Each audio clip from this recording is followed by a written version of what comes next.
So hello everyone, let us start with the solution of test number 3. हम अपनी revolution test series के तीसरे paper तक पहुंच चुके हैं। 35 पेपर की श्रृंखला है, तो कुल 35 पेपर्स होंगे, जिसमें से आप इसको ऑनलाइन या ऑफलाइन दोनों मोड में ज्वाइन कर सकते हैं। Offline is a better mode, I would suggest कि अगर आप अपने आप को मेज़र करना चाहते हैं, क्योंकि टेस्ट का एनवायरनमेंट भी बहुत ज़रूरी है। अब आप घर पे उतने डिसिप्लिन तरीके से टेस्ट दे पाएँ ऐसा कोई ज़रूरी नहीं होता है। And connecting to the test gives you a target, आपको मिलता है टारगेट कि भाई हमें अगले हफ्ते या अगले 15 दिन पे ये चीज़ प्रिपेयर करनी है, और दैट इज़ वेरी इंपॉर्टेंट। इस बार का जो चैप्टर था वो था स्ट्रक्चर ऑफ एटम और क्लासिफिकेशन ऑफ एलिमेंट यानी पीरियोडिक टेबल। तो ये दो चैप्टर से भी हमारा टेस्ट है। पहले सवाल पर आते हैं।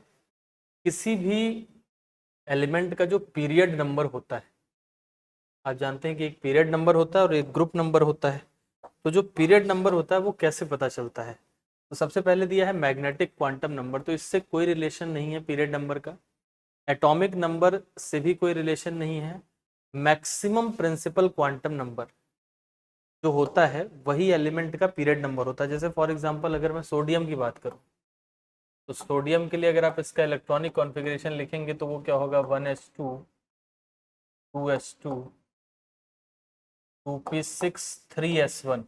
अब आप जानते हैं प्रिंसिपल क्वांटम नंबर वो होता है जो आगे की तरफ लिखा होता है, तो इसमें से ये प्रिंसिपल क्वांटम नंबर्स हैं। तो इसमें से मैक्सिमम है 3, तो इससे पता चलता है कि सोडियम जो है वो थर्ड पीरियड का एलिमेंट है। यानी ये जो बात लिखी है ये सही लिखी है कि किसी के कॉन्फ़िगरेशन में जो प्रिंसिपल क्वांटम नंबर का मैक्सिमम वैल्यू होता है वही उसका पीरियड बताता है। मैक्सिमम एजीमुथल क्वांटम नंबर, ये बिना मतलब की बात है, इससे कोई लेना देना नहीं।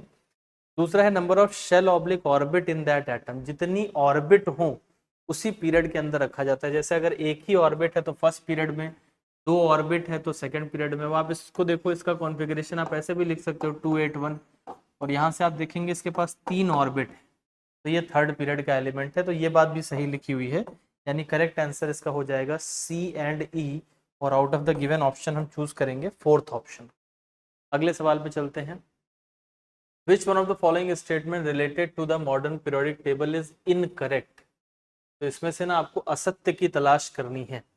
पहला है पी ब्लॉक में 6 कॉलम होते हैं, सही लिखा है। Because a maximum of 6 electron can occupy all the orbitals in a P subshell, तो 6 इलेक्ट्रॉन ही पी सबशेल में आते हैं, इसलिए 6 कॉलम है। डी ब्लॉक में 8 कॉलम होते हैं, गलत बात लिखी है।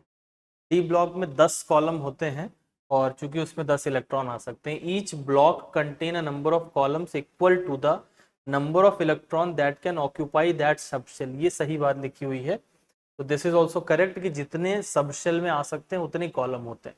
जैसे एस में 2 इलेक्ट्रॉन आ सकते हैं तो 2 कॉलम है, पी में 6 हैं, डी में 8, डी में 10 हैं, और एफ में कितने हैं, 14 कॉलम है।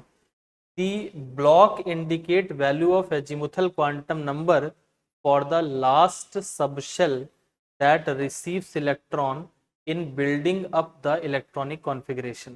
तो ब्लॉक पता चलता है अजीमुथल क्वांटम नंबर से, किसमें, लास्ट सबशेल जिसमें इलेक्ट्रॉन जा रहा हो। तो ये बात भी सही है कि लास्ट जिसमें जा रहा है, तो इससे तो ये भी करेक्ट हो गया। इनकरेक्ट मुझे ढूंढना है। Filling of 5f orbital gives the 5f inner transition, सही है। सीरीज जिसका नाम लेंथेनॉइड है, गलत बात लिखी, इसको एक्टिनॉइड बोलते हैं। लेंथेनॉइड होता है 4f और एक्टिनॉइड है 5f, तो सब कुछ तो सही लिखा था, बस ये लेंथेनॉइड लिख दिया, तो ये इनकरेक्ट हो गया। तो पी और ई हैं जो गलत हो जाएंगे, तो सही ऑप्शन मेरा हो जाएगा सेकंड ऑप्शन।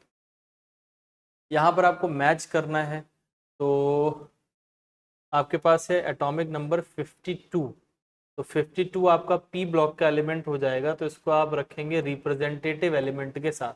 आप जानते हैं एस ब्लॉक के एलिमेंट और एस ब्लॉक के साथ साथ पी ब्लॉक के एलिमेंट को अगर मिला दिया जाए तो इन्हें मेन एलिमेंट या फिर रिप्रेजेंटेटिव एलिमेंट बोलते हैं।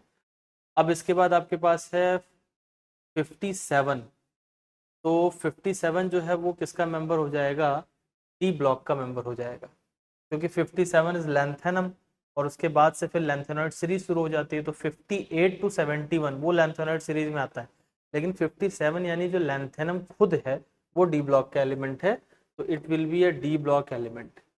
इसके बाद फिर आ जाते हैं 48 नंबर, ये एक नॉन ट्रांजिशन एलिमेंट है, तो ए के साथ आ जाएगा सेकंड, जो कि हमारा एक ही ऑप्शन में है, तो हमें और कुछ ज़्यादा चेक करने की ज़रूरत ही नहीं है। ए के साथ सेकंड आ जाएगा, बी के साथ 4 आ जाएगा, सी के साथ आपका आ जाएगा नॉन ट्रांजिशन एलिमेंट क्योंकि एक कैडमियम है 48 नंबर पे, और आप जानते हैं जिंक, कैडमियम और मरकरी, इन तीनों के साथ ये है कि इनका जो डी है वो पूरी तरह भरा हुआ है, और अगर डी सबशेल पूरा भरा हुआ होता है तो उन्हें हम ट्रांजिशन एलिमेंट नहीं मानते, डी ब्लॉक एलिमेंट मानते हैं बट ट्रांजिशन नहीं मानते। और 90 से लेके 103 ये एक्टिनोइड सीरीज में आते हैं जिन्हें इनर ट्रांजिशन भी कहा जाता है।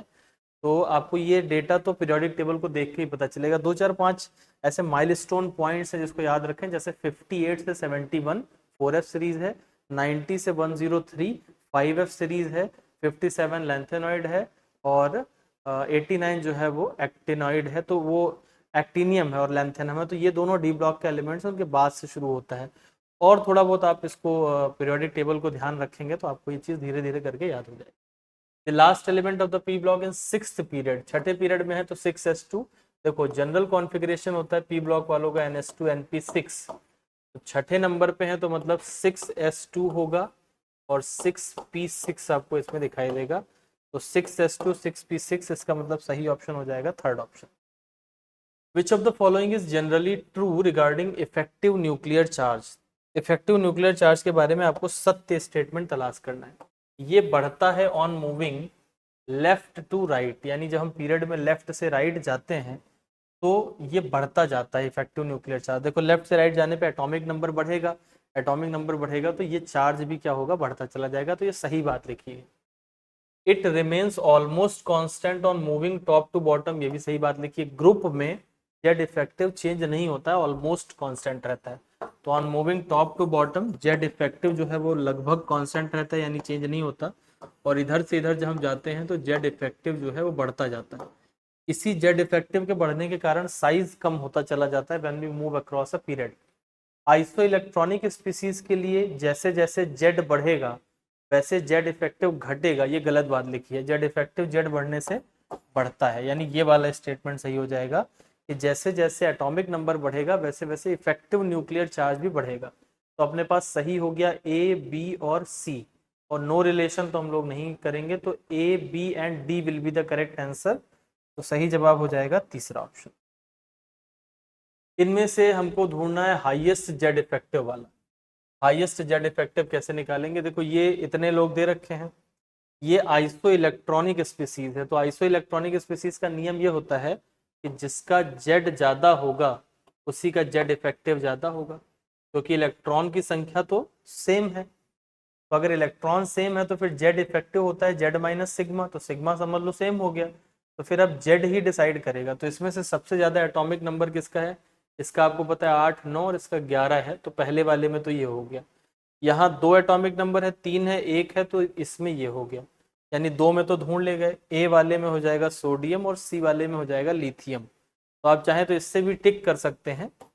दूसरा ये है कि ये एक ही पीरियड के हैं, लिथियम, बेरिलियम, बोरॉन, नाइट्रोजन, तो ये lithium, beryllium, boron, carbon, nitrogen, oxygen, fluorine, neon, तो जैसे जैसे हम किसी पीरियड में फ्रॉम लेफ्ट टू राइट जाते हैं वैसे वैसे आपको पता है एटॉमिक नंबर बढ़ता है, and because of the increase in atomic number Z effective भी जो होता है वो बढ़ता चला जाता है। तो बी वाले में हमारा जो ज्यादा एटॉमिक नंबर यानी कार्बन हो जाएगा वो ज्यादा जेड इफेक्टिव वाला हो जाएगा। वह एटम जो साइज में लार्ज है एज कंपेयर्ड टू ऑक्सीजन, तो ऑक्सीजन से बड़ा नियॉन हो जाएगा। आपको पता है कि यहाँ पर ही देख लो, इधर जाते पे क्या होता है, साइज घटता जाता है, this is the order of size, ये है साइज का ऑर्डर, और इधर जाने पे जेड इफेक्टिव बढ़ रहा है, साइज कम हो रहा है। लेकिन नियॉन जो होता है आपको पता है उसकी वॉन्डर वॉल रेडियस काउंट करते हैं, and because of the van der Waals radius ये सबसे हाईएस्ट होते हैं, बड़े होते हैं size. The energies of level A, B and C for a given atom are in the sequence. देखो ए से बड़ी एनर्जी का है बी, तो यहाँ ए लिख लेते हैं, ए के बाद बी लिख लेते हैं, और बी के बाद सी लिख लेते हैं। If the radiation of wavelength λ1, λ2 and λ3 are emitted due to atomic transition from C to B, यानी इसमें जब C to B का ट्रांजिशन हुआ, यहाँ से यहाँ गया, तब निकला है λ1, फिर इसके बाद B से A पे आया है तो निकला है λ2, ये है λ2, और ये जो फाइनल C से A वाला है ये है लैम्डा 3। कह रहे हैं इसमें रिश्ता क्या होगा, तो आपको पता है एक लेवल से दूसरे लेवल की एनर्जी जोड़ी जा सकती है, लेकिन आप वेवलेंथ सीधे नहीं जोड़ सकते। तो आप लिख सकते हो E3 will be equal to E1 plus E2। अब E का मतलब होता है HC अपॉन लैम्डा, तो HC upon lambda 3 will be equal to HC upon lambda 1 plus HC upon lambda 2। यहाँ से HC जो है वो कैंसिल हो जाएगा, तो हमारे पास ये आ जाएगा lambda 3 is equals to lambda 1 lambda 2 upon lambda 1 plus lambda 2। ये सॉल्व करके आप इसको देख लें, यहाँ पर आप एलसीएम लोगे, एलसीएम के बाद ऊपर लैम्डा 1 प्लस लैम्डा 2 जाएगा, ये 1 अपॉन लैम्डा की वैल्यू है, दोनों तरफ से रिवर्स कर दोगे तो करेक्ट आंसर आ जाएगा फोर्थ वाला, that will be the correct answer. जो जानने की बात इसमें है वो इंपॉर्टेंट बात ये है कि अलग अलग एनर्जी लेवल्स में आप वेवलेंथ को नहीं जोड़ सकते, एनर्जी को जोड़ सकते हैं। तो you can add energy but not की मतलब इसकी एनर्जी प्लस इसकी एनर्जी बराबर इसकी एनर्जी होगी, लेकिन इसकी वेवलेंथ प्लस इसकी वेवलेंथ बराबर इसका वेवलेंथ नहीं हो जाएगा, इस बात का आपको ध्यान रखना है। इसमें से हमें सत्य वाले ऑर्डर निकालने हैं, कौन कौन से करेक्ट हैं। तो सबसे पहला देखते हैं लिथियम, बेरिलियम, मैग्नीशियम। तो आपको पता है लिथियम यहाँ पर है, बेरिलियम यहाँ पर है और मैग्नीशियम यहाँ पर। ये साइज का ऑर्डर होगा, लिथियम बड़ा होगा क्योंकि लेफ्ट टू राइट जाने पे साइज क्या होता है, घटता है। अब लिथियम बड़ा है, इन्होंने लिथियम को बड़ा नहीं बेरिलियम को बड़ा बता दिया, तो गलत हो गया, पहला वाला तो गलत हो गया। यहाँ पर देखो ये तीनों O प्लस है, O माइनस 2 है और N माइनस 3 है। O प्लस और O माइनस 2 में से O माइनस 2 बड़ा होगा क्योंकि एनायन है, और O माइनस 2 और N माइनस 3 आइसो इलेक्ट्रॉनिक है, और आइसो इलेक्ट्रॉनिक में जिसका एटॉमिक नंबर कम उसका साइज ज्यादा होता है। तो यहाँ पर देखो एटॉमिक नंबर इसका कम है तो साइज ज्यादा, या आप कह सकते हो चार्ज जिस पे नेगेटिव ज्यादा, तो मतलब ये करेक्ट ऑर्डर लिखा हुआ है। ऑक्सीजन, फ्लोरीन और नियॉन, तो अगर आप देखें तो ऑक्सीजन और फ्लोरीन में अगेन इसी में बेरिलियम, फिर boron, carbon, nitrogen, oxygen and then fluorine. तो यहाँ आप देख सकते हो कि ऑक्सीजन जो है वो फ्लोरीन से बड़ा होता है क्योंकि साइज घटता है। यहाँ पर इन्होंने फ्लोरीन को बड़ा बताया है, तो C will be the wrong order. अभी तक हमें बी एकमात्र करेक्ट ऑर्डर मिला है। फिर यहाँ पर देखो ये सोडियम प्लस को बड़ा बता रहे हैं और ऑक्सीजन माइनस 2 को छोटा बता रहे हैं, ये भी गलत बात लिखी, उल्टा ऑर्डर लिखा हुआ है। सोडियम प्लस जो होगा वो साइज में छोटा होगा, कैटायन है। आइसो इलेक्ट्रॉनिक्स में क्या होता है, कैटायंस छोटे होते हैं, एनायन बड़े होते हैं, और एनायन में जितना ज्यादा चार्ज होगा उतना ज्यादा बढ़ जाएगा। Lithium, sodium, caesium same group के मेंबर है, नीचे जाने पे साइज बढ़ता है, तो ये करेक्ट ऑर्डर है। यानी हमारे पास एक तो बी हो गया और दूसरा ई हो गया, तो I will go with the second option. The size of isoelectronic species O minus 2F minus and Na plus is affected by, किससे ये अफेक्ट होता है? ऑब्वियसली इसमें न्यूक्लियर चार्ज से अफेक्ट होता है। देखो एक बात को समझो, ये है न्यूक्लियस, न्यूक्लियस में क्या होते हैं, जेड प्रोटॉन प्रेजेंट होते हैं, जेड इज एटॉमिक नंबर। ये जेड प्रोटॉन जो है ये सबसे बाहरी वाले इलेक्ट्रॉन को खींचते हैं अपनी तरफ, तो जितना चार्ज है उतने चार्ज से खींच नहीं पाते हैं, बीच में और भी इलेक्ट्रॉन्स होते हैं जो रिपल्शन करते हैं। ये जो रिपल्सन कर रहे हैं इनके गुण को कहा जाता है सिग्मा। ये जो लगा रहा है इसको बोलते हैं जेड, और इसमें से अगर इसको घटा दिया जाए तो निकल के आता है जेड इफेक्टिव। अब अगर आइसो इलेक्ट्रॉनिक स्पीसीज है तो उसके इलेक्ट्रॉन तो सेम रहेंगे, इलेक्ट्रॉन अगर सेम है तो ये वाला फैक्टर तो सेम हो गया, तो फिर पूरा का पूरा दारोमदार किस पे आ जाएगा, एटॉमिक नंबर पे। तो आइसो इलेक्ट्रॉनिक स्पीसीज में साइज डिसाइड करने के लिए आप सिर्फ एटॉमिक नंबर से भी डिसीजन ले सकते हैं। Now let's go to the next question, atomic radii of fluorine and neon। Fluorine और नियॉन में आपको पता है नियॉन का वॉन्डर वॉल काउंट करेंगे तो फ्लोरीन से नियॉन बड़ा होगा, यानी पहला साइज छोटा होना चाहिए दूसरा बड़ा होना चाहिए, पहला छोटा दूसरा बड़ा, ये सी हो जाएगा। बाकी आप देखो कहीं ऐसा नहीं है जहाँ पहला छोटा हो और दूसरा बड़ा हो, तो इसी से आप अंदाजा लगा सकते हैं। सीधे वैल्यू याद करने की इसमें कोई जरूरत नहीं है, सिर्फ इससे आप आइडिया लगा लेंगे। Match the correct atomic radius with the element. देखो ये सारे सेम पीरियड के एलिमेंट हैं, साइज का ऑर्डर क्या होगा, लिथियम सबसे बड़ा होता है, देन आफ्टर बेरिलियम, फिर बोरॉन, फिर कार्बन, फिर नाइट्रोजन, फिर ऑक्सीजन और फिर फ्लोरीन, ये ऑर्डर चलेगा। इस ऑर्डर के हिसाब से देखो सबसे बड़ा कौन है इसमें, beryllium. Beryllium is the largest, तो जो सबसे बड़ी वैल्यू होगी उसके साथ मैं किसको मैच कर दूंगा, बेरिलियम। तो मेरा ए के साथ थर्ड आएगा, दो ऑप्शन में ए के साथ थर्ड आ रहा है, तो तो मेरा ये ऑप्शन कट गया, ये ऑप्शन कट गया। अब बी को चेक कर लें तो अगला काम हो जाएगा। अब बी पे कौन है, सी, कार्बन। तो मैं ऐसा करता हूँ, बेरिलियम के बाद फिर साइज आएगा बोरॉन का, तो बोरॉन वाले को अब मिला देते हैं, इससे कम जो है 111 से कम 88 है, तो बोरॉन वाले को मिला देते हैं 88 के साथ। अब कार्बन उससे कम वाले में आएगा, यानी 77 के साथ कार्बन को मिलाना है। फिर कार्बन के बाद आएगा कौन, नाइट्रोजन, तो नाइट्रोजन को मिलाएंगे किसके साथ, 74 के साथ। और ऑक्सीजन को मिलाएंगे किसके साथ, 66। अब आप पूरा ही पूरा मैच कर सकते हो। ए के साथ आएगा थर्ड, बी के साथ आएगा फोर्थ, सी के साथ आएगा फिफ्थ, डी के साथ आएगा सेकंड, और ई के साथ आएगा फर्स्ट, यानी ऑप्शन नंबर थर्ड करेक्ट। चलिए तो अगले सवाल पे चलते हैं। मैच करना है, 105 को लिखते हैं यू यू अन पेंटियम, तो यू यू पी इसका सिंबल हो जाएगा 105। तो पहले के साथ अपना थर्ड आना चाहिए, यानी 2 ऑप्शन गए। अब बी को चेक करते हैं, बी है 107 अन सेप्टियम, यानी यू यू एस आएगा, तो बी के साथ हम लगाएंगे सेकंड ऑप्शन को, तो मेरा पहला आंसर करेक्ट हो जाएगा। बी के साथ सेकंड ऑप्शन लगाना है अन सेप्टियम, और इसका नाम हो जाएगा अन एनियम, और ये हो जाएगा अन नीलियम। ये अन मैं बार बार बोल रहा हूँ, अन नील एनियम इसका नाम हो जाएगा, यानी फोर्थ के साथ मैच कर देंगे, ये होगा अन नीलियम। देखो 1 is called un, 0 is called nil, और बाकी तो सब 2 को बाई बोलते हैं, 3 को ट्राई बोलते हैं, 4 को क्वाड बोलते हैं, 5 को पेंट बोलते हैं, 6 को हेक्स, और 7 को हेप्ट नहीं बल्कि सेप्ट बोलते हैं। तो ये सब आपको ध्यान रखना पड़ेगा नॉमेनक्लेचर में। While arranging the element in periodic table, Mendeleev ने इग्नोर कर दिया था the order of atomic weight. ये सही बात है, इन्होंने प्रॉपर्टी को ज्यादा महत्व दिया, एटॉमिक वेट के ऑर्डर को इन्होंने इग्नोर कर दिया, उससे ज्यादा महत्व दिया कि जो एक तरह की प्रॉपर्टी वाले लोग हैं वो एक साथ रहें, भले एटॉमिक वेट का ऑर्डर डिस्टर्ब हो जाए तब भी। तो ये सही है, स्टेटमेंट 1 इज ट्रू। इसका जो स्टेटमेंट 2 लिखा हुआ है कि iodine was placed before tellurium because iodine has lower atomic wait, ये गलत बात लिखी है।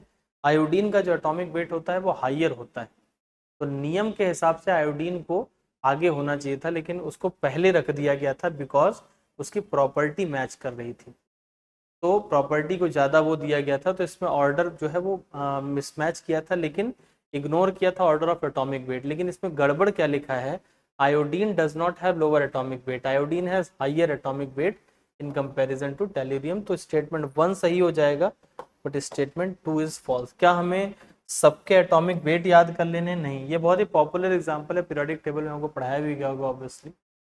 The elements before uranium are called transuranic, गलत बात, after uranium are called transuranic, uranium के बाद वालों को ट्रांसयूरेनिक बोलते हैं। The P block elements together with S block element are called main group element, ये सही बात लिखी है, तो पहला फॉल्स है लेकिन दूसरा ट्रू है, यानी करेक्ट आंसर फोर्थ हो जाएगा। Radius of cation is always smaller than anion, गलत बात लिखी है, ऐसा कोई जरूरी नहीं कि कैटायन हमेशा ही छोटा हो।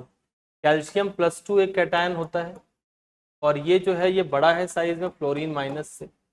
अगर आप एक ही एटम का कैटायन और एनायन बना रहे हो तब ये स्टेटमेंट सी हो जाएगा, लेकिन वो कहीं पर लिखा हुआ नहीं, तो सिर्फ अगर ऐसे जनरल बोले तो ये गलत बात है कि radius of cation is always smaller than anion, ये गलत है। Metallic radius is half the internuclear distance separating the metal core, ये सही बात लिखी है कि मेटेलिक रेडियस जो होती है वो हाफ होती है जो मेटल कोर की डिस्टेंस है उसके, तो मतलब स्टेटमेंट ट्रू सही हो जाएगा, 2 वाला ट्रू हो जाएगा, फर्स्ट इज फॉल्स, यानी फोर्थ करेक्ट आंसर हो जाएगा for question number 16। The statement that is not correct for periodic classification of element in modern periodic table is, इसमें से असत्य की तलाश करनी, नॉट करेक्ट ढूंढना है मुझे। पहला लिखा है the properties of element are periodic function of their atomic number, सही बात लिखी है। नॉन मेटेलिक एलिमेंट कम होते हैं, ये भी सही लिखा है। ट्रांजिशन एलिमेंट में 3d orbital are filled with electron after 3p orbital and before 4s, ये थोड़ा चेक करना पड़ेगा, तो 1s2 2s2 किसी भी एक ले लेते हैं, मतलब 1s2 भरते हैं, फिर हम लोग then 2s2 then 2p6 then भरते हैं 3s2, फिर आता है 3p6, फिर आता है 4s2, फिर आता है 3d10। तो मतलब 3d को 4s और 3p दोनों के बाद भरा जाता है। इन्होंने क्या लिखा है, 3d को भरा जाता है आफ्टर 3p, ये तो सही लिखा है, एंड बिफोर 4s ये गलत बात लिखा है। तो ये यही नॉट करेक्ट होता है। 3d को 4s के भी बाद भरते हैं, 4s पहले भरा जाता है। The first transition enthalpy of element generally increases with increase in atomic number as we go along a period। तो इधर से इधर जाते हो तो क्या होता है, साइज कम होता जाता है और आयोनाइजेशन एनर्जी बढ़ती है। तो ये भी सत्य लिखा है, असत्य केवल तीसरा वाला हो जाएगा। Assertion reason atomic radii of calcium is larger than sodium, सही बात है, कैल्शियम बड़ा होता है सोडियम से। Calcium has a lower nuclear charge, ये गलत बात है। कैल्शियम का एटॉमिक नंबर बड़ा तो न्यूक्लियर पे चार्ज भी बड़ा होगा, लोअर नहीं बल्कि हायर हो जाएगा। असर्शन ट्रू है बट रीजन इज फॉल्स, सही हो जाएगा तीसरा। Identify the least stable ion amongst, देखो बेरिलियम जो है ना, बेरिलियम जो होता है उसका एटॉमिक नंबर कितना होता है, Z बराबर 4। अगर Z 4 है तो ये है 1s2 2s2, ये है पूरी तरीके से दोनों भरे हुए ऑर्बिटल्स हैं, स्टेबल है। अब इसमें आप जबरदस्ती का एक इलेक्ट्रॉन का एंट्री कराओगे यानी बी माइनस बनाओगे तो वो ना अनस्टेबल बन के तैयार होगा। ये अपनी जिंदगी में खुश चल रहा था, लेकिन आपने इसमें बिना मतलब का इलेक्ट्रॉन का एंट्री कराया तो ये जो है वो अनस्टेबल हो गया। तो मोस्ट लीस्ट स्टेबल आयन इसमें से ये वाला हो जाएगा। अब मुझे करना है मैच करना है करेक्ट, तो यहाँ पर साइज का ऑर्डर देख लेते हैं। कैटायंस को एक साइड में कर लो, लिथियम से बड़ा होगा सोडियम, और एनायंस को एक साइड में कर लो तो ब्रोमीन बड़ा होगा, और ब्रोमीन से बड़ा होगा आयोडीन। ये ऑर्डर होगा साइज का। तो आयोडीन को मैं मैच कर दूंगा जो सबसे बड़ा है यानी 216 के साथ, फिर ब्रोमीन आएगा तो यानी 195 के साथ मिला देते हैं। सबसे छोटा है लिथियम तो उसको 60 के साथ मिला दो, सोडियम को 95 के साथ मिला दो। अब इसको देख लेते हैं, ए के साथ थर्ड, एक ही ऑप्शन में ए के साथ थर्ड दिया है तो तीसरा सही हो जाएगा और चेक करने की जरूरत ही नहीं। तो let us come to the question number 66। एक हाइड्रोजन जैसा सैंपल है और वो अपने सेकंड एक्साइटेड स्टेट में है। फोर्थ स्टेट में उसकी एनर्जी जो है वो कितनी है, -13.6। तो इसमें से गलत स्टेटमेंट कौन सा है। देखो अगर किसी की फोर्थ एनर्जी -13.6 है तो फॉर्मूला क्या होता है, -13.6 is equals to -13.6 into Z² upon 4 का स्क्वायर। यहाँ से ये कैंसिल हो जाएगा, Z को सॉल्व करोगे तो यहाँ पर कितना आएगा, 4 के बराबर आ जाएगा। तो एटॉमिक नंबर तो इसका 4 है यानी ये बात सही लिखी हुई। अब दूसरा स्टेटमेंट, चूंकि हमें इनकरेक्ट ढूंढना है तो अगला स्टेटमेंट पढ़ते हैं। अगला स्टेटमेंट क्या है, 3 डिफरेंट टाइप ऑफ लाइंस निकलेंगी अगर ये सेकंड एक्साइटेड स्टेट से ग्राउंड स्टेट तक आता है। तो सेकंड एक्साइटेड स्टेट का मतलब होता है एनर्जी लेवल थर्ड, n बराबर 3, n बराबर 3 से जा सकता है n बराबर 2 पर, यहाँ से आ सकता है n बराबर 1 पर। तो दो लाइनें तो ये हो गई, और एक लाइन हो सकती है डायरेक्टली फ्रॉम 3 to 1, तो 3 स्पेक्ट्रल लाइन निकलेंगी, ये भी सही बात लिखी है, दूसरा भी सही हो गया। तीसरा है 25 इलेक्ट्रॉन वोल्ट का फोटोन इसे आजाद कर सकता है इसके सेकेंड एक्साइटेड स्टेट से। तो सेकेंड एक्साइटेड स्टेट का मतलब हुआ थर्ड, E3।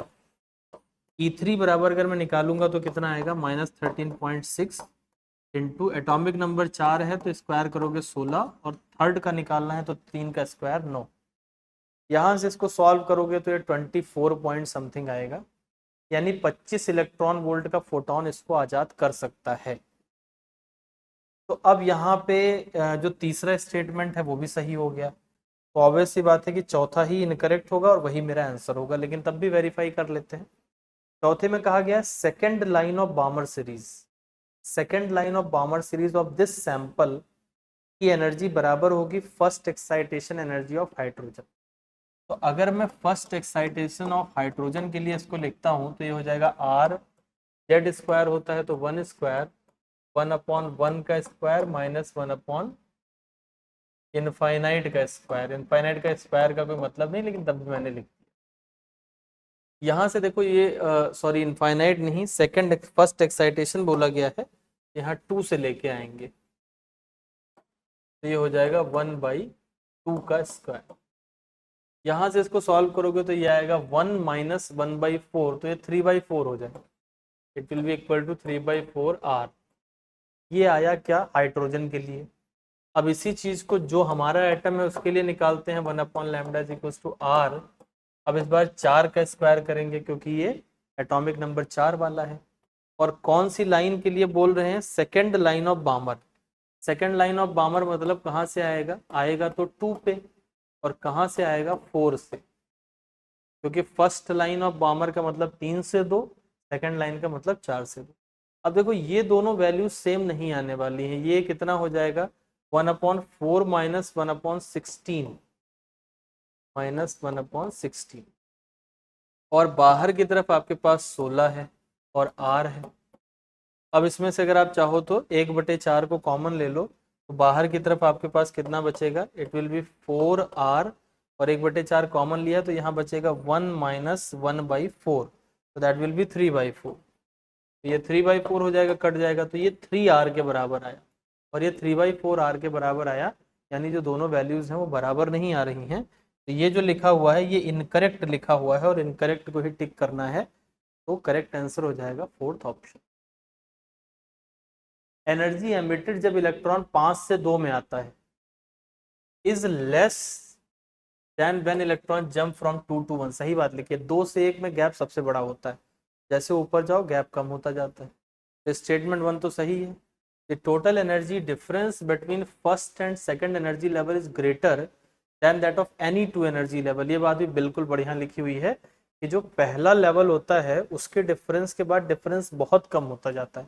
पहले में 10.2 का डिफरेंस है, दूसरे में 3 के करीब का डिफरेंस है हाइड्रोजन में, तो इतना बड़ा वो है। तो statement first and 2 are true, और स्टेटमेंट 2 जो है वो इसका करेक्ट एक्सप्लेनेशन भी है, तो पहला आंसर इसमें सही हो जाएगा। यदि एक आयन के पास दो, सबसे पहले तो देख लेते हैं ट्रू फॉल्स टिक करना है, ट्रू के आगे टी, फॉल्स के आगे एफ। यदि किसी आयन के पास 2 इलेक्ट्रॉन के में है, 8 इलेक्ट्रॉन एल में है, 6 इलेक्ट्रॉन है एम में, तो नंबर ऑफ एस इलेक्ट्रॉन कितने हैं, 2 8 6। तो कॉन्फ़िगरेशन कर लेते हैं भाई, के हो जाएगा 1s2, एल हो जाएगा 2s2 2p6, और m जो हो जाएगा उसमें कितने इलेक्ट्रॉन है, 6 हैं, तो 3s2 3p4 तक जाएगा ये, 1s2 2s2 2p6 3s2 3p4, इतना हो गया। क्या पूछ रहे हैं, नंबर ऑफ s इलेक्ट्रॉन, तो 2 2 4 और 2 6, तो 6 हो जाएंगे, ये ट्रू हो गया, पहला वाला ट्रू हो गया कि s इलेक्ट्रॉन इसमें 6 होंगे।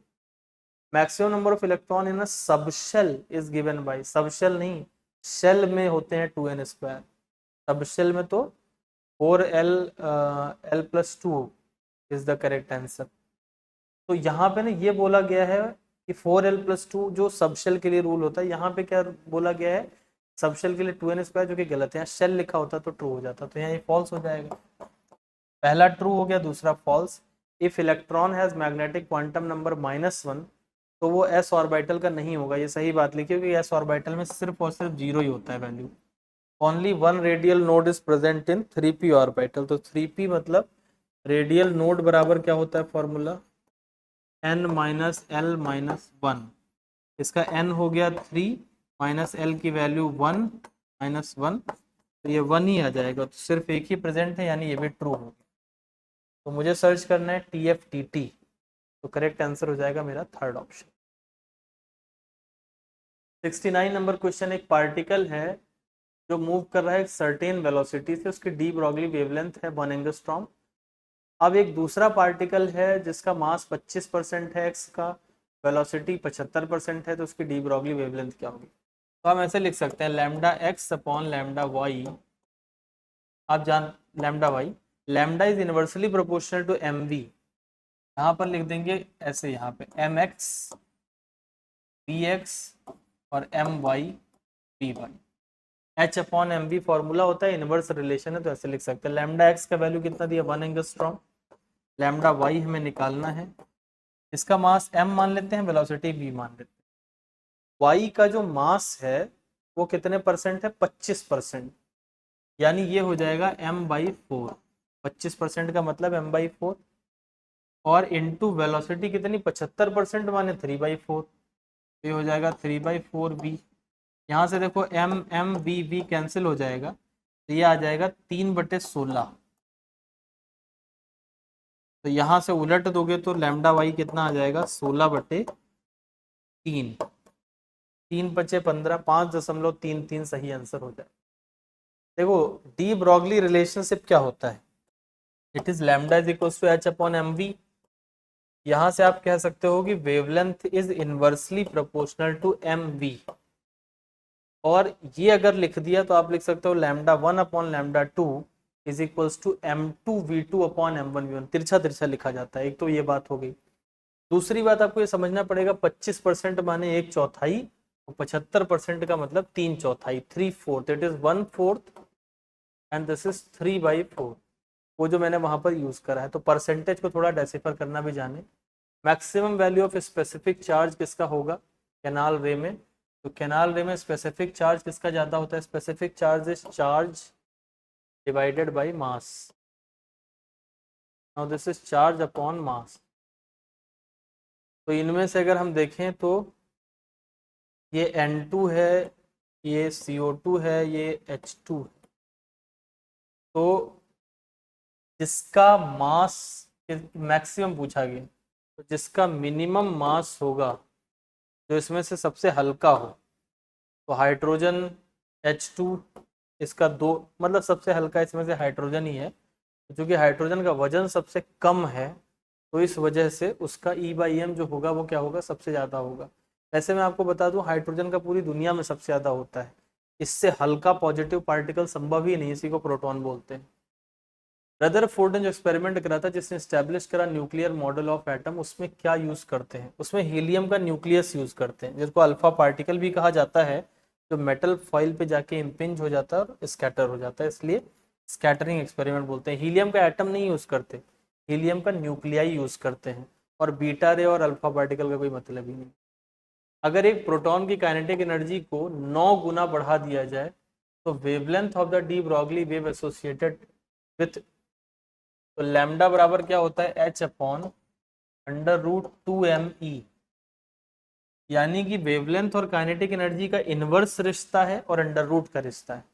कितने गुना बढ़ा रहे हैं, 9 गुना बढ़ा रहे हैं, तो 9 गुना बढ़ाएंगे तो क्या होगा कि वेवलेंथ जो है वो घटेगी, और 1/9 टाइम्स नहीं, 1/√9 टाइम्स हो जाएगी, तो 1/3 टाइम्स हो जाएगा, तो करेक्ट आंसर तीसरा हो जाएगा। देखो एक तो उल्टा है और अंडर रूट का रिश्ता है, 9 गुना बढ़ा रहे हो तो 9 का एक तो उल्टा करो 1/9 और अंडर रूट करो तो 1/3 आ जाएगा। The ionisation energy of per mole of hydrogen atom in terms of Rydberg constant is given by the expression. Ionisation energy का मतलब क्या होता है, देखो यहाँ पर ना ऐसे निकाल लो, 1/λ का फॉर्मूला पता है RH, और यहाँ पे Z²। आयोनाइजेशन एनर्जी बोल रहे हैं तो मतलब कहाँ से ला रहे होंगे, इनफाइनाइट से 1 का देख रहे होंगे, 1/1² माइनस 1/∞ का स्क्वायर। तो ये चीज़ तो 1 बन गई, ये 0 बन गई, तो ये तो गए, तो ये हो गया। अब इसमें क्या करेंगे, 1/λ निकला, एनर्जी निकालनी है तो क्या करेंगे hc/λ, तो ये हो जाएगा RH into H into C into hydrogen अगर बोला गया होगा तो फिर, हाँ हाइड्रोजन है तो Z² भी गया, वो तो 1 का स्क्वायर हो गया। ये तो हो गया फॉर 1 हाइड्रोजन एटम। अभी आपको पर मोल निकालना है, तो पर मोल करने के लिए किससे गुणा करना पड़ेगा, Na से, तो ये हो जाएगा RH यानी Rydberg constant into H into C into Na, RHNaHC, RHNaHC, correct answer चौथा हो जाएगा। The wave number of the limiting line of Lyman series of hydrogen is इतना, wave number of limiting line of Balmer series of helium, बामर series की limiting line helium के लिए पूछी गई, तो बामर सीरीज की निकालने के लिए क्या हो जाएगा, 1/λ is equals to R, helium है तो यहाँ क्या करेंगे 2 का स्क्वायर, और लिमिटिंग लाइन फॉर बामर है तो 1 आएगा 2² पे आएगा इनफाइनाइट से। यहाँ ध्यान से देखो ये 2² कैंसिल कर जाएगा, तो अल्टीमेटली तो क्या आना है आपको, RH 1 करके ही लाना है, 1/λ की वैल्यू जो आप लेके आएंगे दैट विल बी 1/r। तो ये अगेन 109678 सेंटीमीटर हो जाएगा, जो कि इसी के बराबर हो जाएगा जो हाइड्रोजन का वेव नंबर था। वेव नंबर हाइड्रोजन के लिए 1/r के लिए बराबर आएगा लाइमन सीरीज का, तो that will be equal to 1096, क्योंकि इसमें 2 और 2 का स्क्वायर कैंसिल हो जाएगा। अगर आप सोचो ये चीज हाइड्रोजन के लिए निकालो, तो हाइड्रोजन के लिए 1/λ लिखोगे, इज इक्वल्स टू क्या लिखोगे, r ये लिखोगे, फिर 1 का स्क्वायर करोगे, फिर यहाँ पर क्या करोगे 1/, लिमिटिंग लाइन बोल रहे हैं लाइमन की, मतलब 1 पे आएगा इनफाइनाइट से, तो ये चीज तो वैसे ही चली गई, गायब हो गई, तो कुल मिला के आया RH के बराबर। तो आपको RH की जो वैल्यू दे रखी है वही दे रखी है 1/λ, वेव नंबर दिया गया है, तो वेव नंबर ये जो दिया गया है वेव नंबर यानी 1/λ दिया गया है फॉर हाइड्रोजन, यानी RH ही दे रखे हैं, और यहाँ भी RH ही आ रहा है, तो दोनों आंसर क्या होंगे, सेम हो जाएंगे।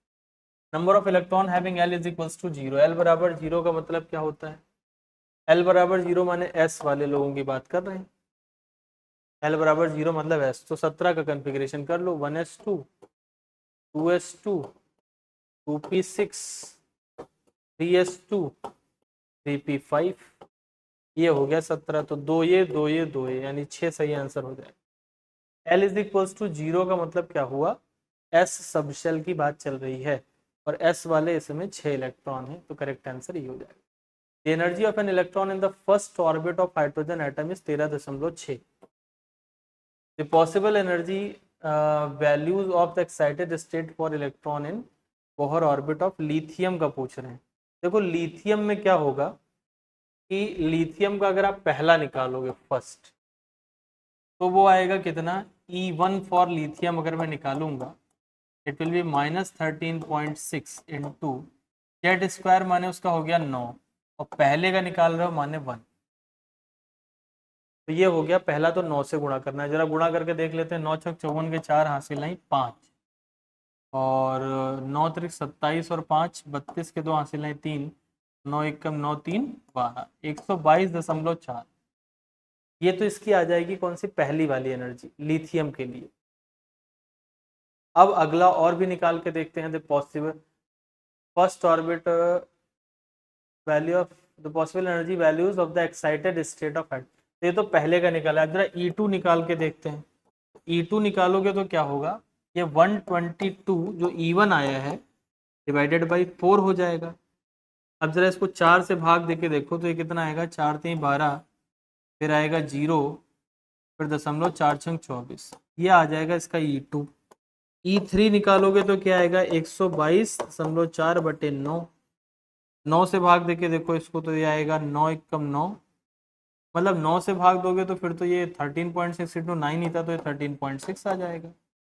फिर E4 निकालोगे इसका तो मतलब देखो 30.6 मिल गया, 13.6 मिल गया, 3.4 अगले स्टेप में आ जाएगा, तो आंसर हो जाएगा ऑल ऑफ द अबव।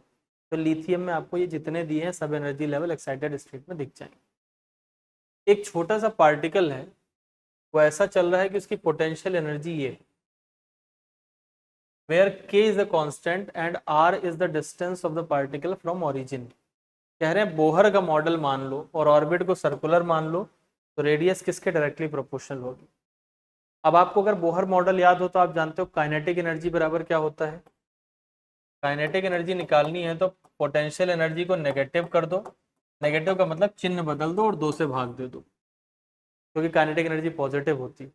अगर मैं इसको नेगेटिव कर दूं तो ये +1/2 हो जाएगा, और 2 से भाग दे दूंगा तो 1/4 हो जाएगा, तो मतलब मेरे पास काइनेटिक एनर्जी कितनी आ गई, 1/4 mkr²। ये तो काइनेटिक आ गई, इसको ना ½ mv² के बराबर कर लेते हैं।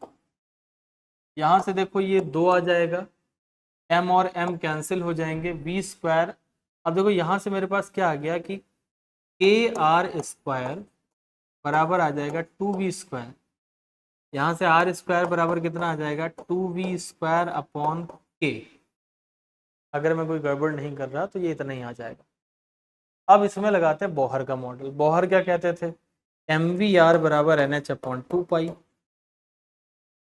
ये बोहर का मॉडल था। क्वांटाइजेशन इन्होंने कहा लगाओ, क्वांटाइजेशन ऑफ एंगुलर मोमेंट नहीं मोमेंटम होना चाहिए। अगर मैं यहाँ पर बोहर मॉडल लगाऊं और वेलोसिटी की जगह पर मैं इससे निकाल के रख दूं सब कुछ, तो वेलोसिटी कितना हो जाएगा, NH/2 पाई mr, ये आ जाएगी वेलोसिटी। इसको उठा के यहाँ रखो, स्क्वायर आएगा इसका, ये बनेगा 2 × n² H² के पहले से था, पाई mr और 2 है तो 2 का स्क्वायर 4 इंटू पाई² m²r², पाई² m²r²। घबराना नहीं इसको करते समय, डरना नहीं है। ये देखो r² इधर है, r² इधर है, तो ये हो जाएगा r⁴ इज डायरेक्टली, बाकी सब तो कांस्टेंट है, is directly proportional to n का square. r⁴ is directly proportional to n²। r किसके प्रोपोर्शनल हो जाएगा, ये 4 बटे में चला जाएगा तो n⁴ के प्रोपोर्शनल हो जाएगा, इसी को अंडर रूट बोलते हैं। तो आपको एक तो पोटेंशियल काइनेटिक का रिश्ता पता होना चाहिए, और ये पता होना चाहिए कि इन्होंने कौन सा नियम दिया था, बोहर का जो क्वांटाइजेशन था उसे भी आपको पता होना चाहिए, तो इजीली सवाल लग जाए। और थोड़ा सा ना का आत्मबल भी होना चाहिए। कंसीडर 1 हीलियम प्लस आयन, ये ध्यान से पढ़ो, एक हीलियम प्लस आयन कहाँ पर है, n=5 में बैठा हुआ है इलेक्ट्रॉन्स का। कह रहे हैं कौन सा ट्रू है। अब देखो एक हीलियम प्लस अगर 5वें नंबर पे बैठा है तो जरा 5 बना लेते हैं, 1 2 3 4 5, n=5 4 3 2 1। अब अगर सिर्फ एक ही हीलियम एटम है तो ये ना कौन कौन सी लाइनें देगा, 1 2 3 और 4, ये 4 लाइनें मिलेंगी अगर एक ही हीलियम एटम। अगर बहुत सारे होते तो फिर क्या होता है कि उसमें सब पॉसिबल लाइंस मिल जाती हैं, तो तब हम वाला सिस्टम गिनते हैं कि इससे 10 लाइनें निकल आएंगी, 5 में से 1 घटाते हो, फिर 4 3 7 2 उल्टा जोड़ते हो कि लाइमन में इतनी वो करके जो स्पेक्ट्रल लाइन निकालते थे। लेकिन अगर एक हीलियम आयन बोला गया है तो आपको एक ही इलेक्ट्रॉन सोचना पड़ेगा, तो इसमें 4 ही लाइन निकलेगी। पहला स्टेटमेंट गलत हो गया।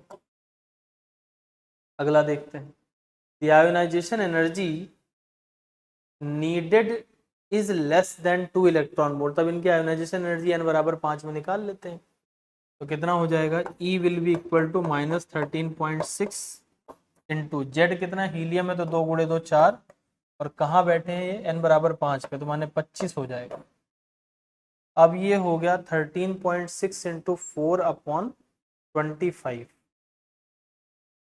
ऐसा करते हैं, इसको भी 4 से गुणा कर लेते हैं, ऊपर भी 4 से गुणा कर लेते हैं, तो ये तो नीचे तो 100 बन जाएगा, 100 को मैं अभी यूज कर लूंगा कहीं, और ये हो गया 16। तो अब ना 13.6 माइनस इंटू 16 और डिवाइडेड बाई 100 है, ये मेरे पास हो गया। तो 16 छक्का 96, ये 6 हासिल लाइन 9, 16 3 48, 48 में 9 जोड़ेंगे तो 2 50 और 55 आ गया, नहीं 48 2 50 और 7 57 आ गया, तो 7। अभी 5 हासिल है, 16 एकम 16 और 5, 16 और 5 करेंगे तो 21 आ जाएगा। तो ये मेरे पास आ गया, 0.1 अंक बाद लगा देते हैं, 217.6। अभी 100 भी नीचे बटे में है तो 2.17 आ जाएगा, 176, 2.176 इलेक्ट्रॉन वोल्ट एनर्जी चाहिए। ये कह रहे हैं 2 इलेक्ट्रॉन वोल्ट से कम चाहिए, गलत बात बोल रहे हैं, ये भी गलत हो गया। हम सत्य की तलाश में निकले। The longest emitted wavelength is less than 10/r। तो सबसे पहले तो ये सोचो कि लॉन्गेस्ट वेवलेंथ होगी कौन सी, कहाँ बैठा है ये 5, लॉन्गेस्ट वेवलेंथ माने सबसे छोटी एनर्जी, तो 5 वाला कहाँ आ जाएगा सबसे छोटी एनर्जी में जो एमिटेड होगी, तो 5 से 4 में आ जाए। तो अब जरा वो वेवलेंथ भी निकाल लेते हैं, 5 से 4 वाली। 5 से 4 वाली वेवलेंथ निकालने के लिए क्या करेंगे, आपको करना है 1/λ is equals to r। Z square की जरूरत नहीं क्योंकि शायद हाइड्रोजन है कि हीलियम, हीलियम है, जरूरत पड़ेगी 2 का स्क्वायर यानी 4 हो जाएगा, और 5 से 4 में आ रहा है यानी 1/16 माइनस 5 का 1/25, ये हो गया। अब इसको आपको हल करना है तो इसमें कुछ कॉमन वॉमन लेके हल करेंगे। मैं ऐसा कर लेता हूँ ना, इसको ऐसे लिख देते हैं r इंटू 4, और ये ना पूरा ही पूरा लिख लेते हैं 16 इंटू 25, और ऊपर 25 में से 16 चला जाएगा तो 9 बचेगा। ये 4 से 4 कैंसिल हो जाएगा, 25 चौको 100 आ जाएगा, तो ये आ जाएगा 9r/100। ये आया 1/λ। लैम्डा कितना आ जाएगा 100/9r। अब देखो 100/9r करते हैं अगर, और यहाँ ये कह रहे हैं 10/r से लेस होगा। ये बताओ ये 10/r से लेस है या ग्रेटर? अब 10/r से कम है या ज्यादा? तो 9 से काटोगे तो ऊपर गिनती 10 से तो ज्यादा ही आएगी। भाई यहाँ 10 होता तो 10 से कट के 10/r आ जाता। 9 से काटोगे तो ये 10 से तो ज्यादा आएगा, यही गिनती बड़ी है। This wavelength is larger. तो ये क्या कह रहे हैं? The longest emitted wavelength is less then 10/r। गलत बात बोल रहे हैं, तो ये भी गलत हो गया। 3 स्टेटमेंट गलत हो गए, तो अब चौथा अपने आप ही सही हो जाएगा। वैसे सेपरेशन पूछा गया, electronic separation from the centre of nucleus is more than 6 angstrom.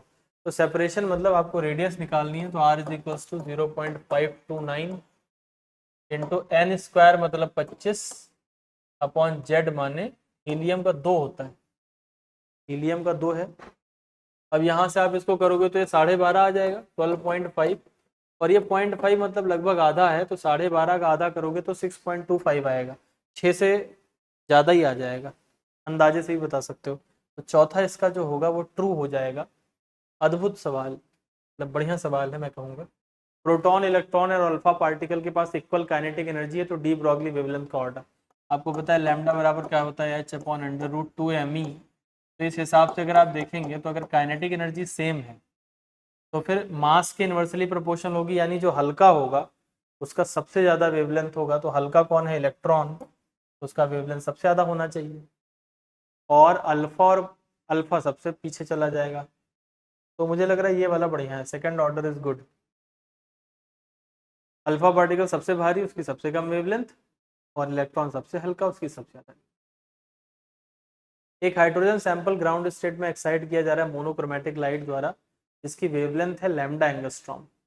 Resulting spectrum consist of maximum 15 लाइनें। तो व्हाट इज लैम्डा? देखो 15 लाइनें कब आती हैं? अगर कोई 6 से 1 में आ रहा है तो 6 to 1, अभी 15 लाइनें आती हैं। 6 में से घटाओ कितना बचा? 5 + 4 + 3 + 2 + 1। ये सुपर ट्रिक है, आपको बताई गई होगी जरूर से। तो उल्टा गिनती गिन लिया करो घटा के। तो गिनती देखो लाइनें कितनी आ रही है? 5 4 9 3 12 2 14 1 15। तो 15 लाइनें आ रही है, मतलब कहाँ से आ रहा है? 6 से आ रहा है।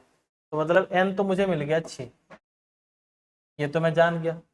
लेकिन मुझसे n नहीं पूछा गया। ये कह रहे हैं कि hydrogen atom sample in the ground state excited, वो एक्साइट होके गया है, वेवलेंथ लैम्डा निकली, और वो कहाँ पहुंचा है? वहां पहुंचा है जहां से 15 लाइनें निकल रही थी। तो इसका मतलब वो छठे पे पहुंचा है। तो अब छठे पे पहुंचा है तो क्या पूछ रहे हैं कि व्हाट इज लैम्डा? तो लैम्डा मैं निकाल लूंगा, 1/λ इज इक्वल्स टू, यहाँ आर लिखेंगे, आर का वैल्यू दे भी रखा है 109,677। तो R H is for hydrogen atom, 1/r का वैल्यू होता है वो। तो इसको सबसे एंड में लिखते हैं, अभी तो आर एच ही लिख देते हैं। आर इंटू जेड स्क्वायर, कौन है भाई? हाइड्रोजन है, तो 1 का स्क्वायर, और 1/1 -1/6 से लेके आओगे तो 6 मतलब 36। 1 - 1/36, 36 में से एक गया, कितना हो जाएगा ये? 35/36। 35/36 इंटू आर बराबर 1/λ। यहाँ से लैम्डा कितना आ जाएगा? उलट दो इसको तो ये हो जाएगा 36/35 इंटू आर। आर किसके साथ है? 35 के साथ है, ये हो जाएगा। अब 1/r का वैल्यू आपको दे रखा है, दैट इज 1096677 सेंटीमीटर। 36 और 35 का आप गुणा करके देख लें तो आपका जवाब आ जाएगा। अगर सब कुछ ठीक ठाक रहा तो 937 एंगस्ट्रॉम आंसर होगा। एंगस्ट्रॉम में है, इस बात का ध्यान रखना, और वो सेंटीमीटर इनवर्स में लिखा है, तो थोड़ा यूनिट का भी ध्यान रखना पड़ेगा। क्वेश्चन नंबर 81 पे आते हैं। एक हाइड्रोजन एटम है, kinetic energy of electron in its third excited state is found to be this, then wave number for last line of Balmer. देखो kinetic energy third excited state में दे रखी है, यानी कि फोर्थ स्टेट में दे रखी, तो E4 इसका कितना -13.6 इंटू जेड स्क्वायर, अभी hydrogen Z square upon N square, third excited state मतलब 4 का स्क्वायर।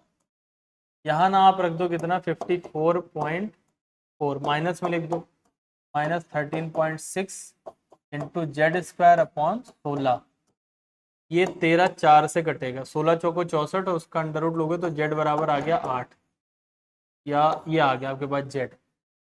अब इसका पूछ क्या रहे हैं 1/λ for last line of Balmer. Last line of Balmer का मतलब क्या हुआ 1/λ इज इक्वल्स टू आर, और जेड का स्क्वायर करोगे, जेड का स्क्वायर कितना हो जाएगा 8 गुणे 8। लास्ट लाइन ऑफ बामर का मतलब 1/4 माइनस 1/∞। बामर मतलब 2 पे आएगा, 2 का स्क्वायर 4 होता है।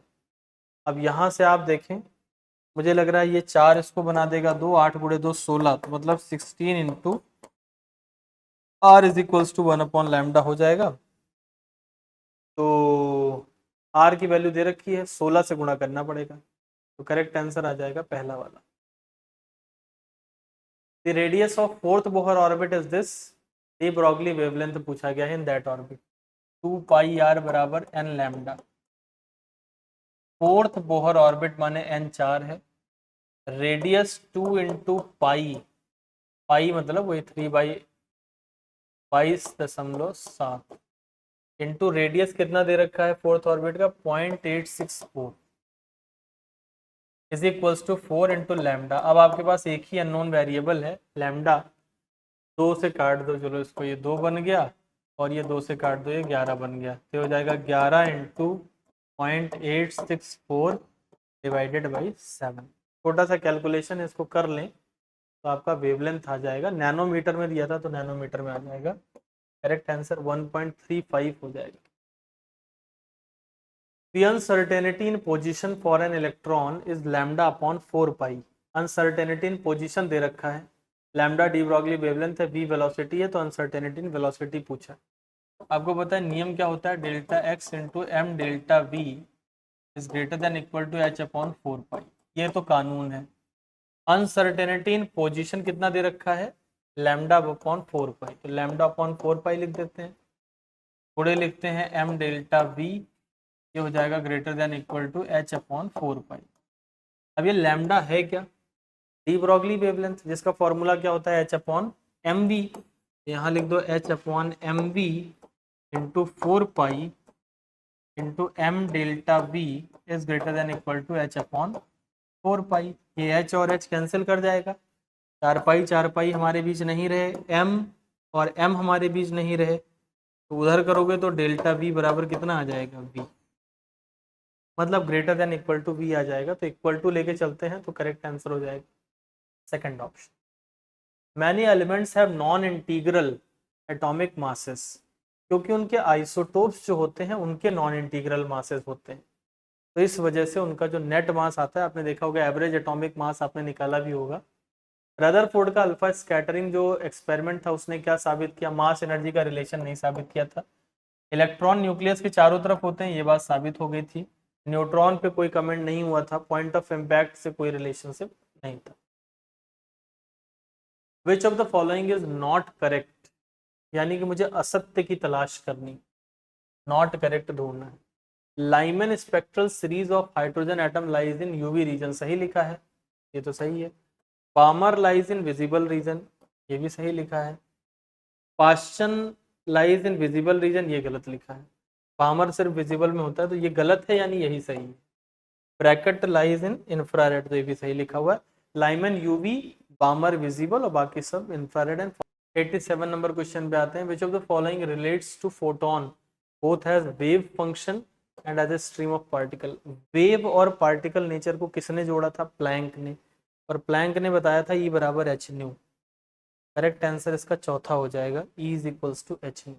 तो क्वेश्चन नंबर 88 को अगर हम देखें तो इसमें कहा गया है कि कौन सी इलेक्ट्रोमैग्नेटिक रेडिएशन है जिसका मैक्सिमम वेवलेंथ है। तो आप जानते हैं वेवलेंथ सबसे ज़्यादा यानी कम एनर्जी, तो रेडियो वेव्स की वेवलेंथ सबसे ज़्यादा हो जाएगी। स्पेक्ट्रम आपको याद रहना चाहिए, एक्सरे की सबसे ज़्यादा एनर्जी है, उसके बाद यूवी रेस की एनर्जी आती है, फिर इंफ्रारेड है, फिर रेडियो वेव्स की एनर्जी आती है, और वेवलेंथ में ये क्रम जो है ये उल्टा हो जाएगा, यानी रिवर्स कर। So now let us come to the question number 89। 89 में कहा गया है कि आप आइसोटोन पहचान के दिखाओ। तो आइसोटोन कैसे पहचाना जाता है? जिसमें न्यूट्रॉन का नंबर सेम हो, यानी आपको डिफरेंस करना है। तो इसको सबसे अच्छा तरीका है ना, इस तरीके से देखिए, 14 से 15, 15 से 17 2 का डिफरेंस, 6 से 7 और 7 से 2 का डिफरेंस 9 आ गया, तो यही आइसोटोन्स हो जाएंगे। हालांकि आप 14 में से 6 घटाएंगे तो 8 आएगा, 15 से 7 घटाएंगे तो 8 आएगा, और 17 में से 9 घटाएंगे तब भी 8 आएगा। तो जहां पर न्यूट्रॉन्स की संख्या सेम हो उन्हें आइसोटोन कहा जाता है। सिंपल सवाल। The wavelength of a spectral line for an electronic transition is inversely related. Wavelength inversely related किसके होती है? The difference in the energy of energy levels involve. Energy और वेवलेंथ का उल्टा रिश्ता होता है। E is inversely proportional to lambda. तो this was all about your paper. इस बार केमिस्ट्री का पेपर थोड़ा अप साइड में है। देखिए पिछला पेपर जो था वो थोड़ा सा डाउन साइड में था। डाउन साइड अप साइड का मतलब ये होता है, देखो आपको ना साल भर में हम प्रिपेयर करते हैं कि आप किसी भी परिस्थिति के लिए तैयार होके जाएं। जैसे इस बार जो पेपर हुआ, बहुत सारे बच्चों की समस्या ये थी कि सर हम तो, बहुत अच्छा मौका था इस बार सेलेक्ट होने का, इस बार तो सिर्फ आप बायो और केमिस्ट्री ढंग से कर देते तो आपको मेडिकल कॉलेज मिल जाता, जो कि बहुत सारे साल से ऐसा मौका नहीं आ रहा था। तो if you get a paper like this, तो हाउ विल यू रिएक्ट? अगर आप एक ईजी पेपर पाते हो तो आप कैसे रिएक्ट करोगे? तो अलग अलग तरह के पेपर देना इज़ एन इम्पॉर्टेंट थिंग। सिर्फ ये सोचना कि कभी सरल पेपर दे ही ना या कभी कठिन पेपर दे ही ना, तो वो फिर टेस्ट सीरीज का मतलब नहीं रह जाएगा। तो these are the important steps. कभी कठिन पेपर आए तो आप कैसे रिएक्ट करते हो, सरल आए तो कैसे रिएक्ट करते हो, क्या आप हर परिस्थिति के लिए तैयार होकर एग्जाम में जाते हैं या नहीं जाते हैं। That's the purpose of test series. तो इस बार केमिस्ट्री के पेपर में सवाल थोड़ा सा लेंदी साइड में था। तो if you are getting I would say कि 38 प्लस हो, आप केमिस्ट्री में करेक्ट करके आए हो, तो आप बहुत ही अच्छी स्टेट पे हो, बढ़िया है, आपका अच्छा मार्क्स आ जाएगा। You are at a good state. मैं सही एवरेज स्टूडेंट मान के चलूंगा कि इतना तो आपको मैंडेटरी करना ही करना है। Thank you very much. अगले टेस्ट में आपसे दोबारा मुलाकात होगी, तब तक के लिए पढ़ाई करते रहें। All the best.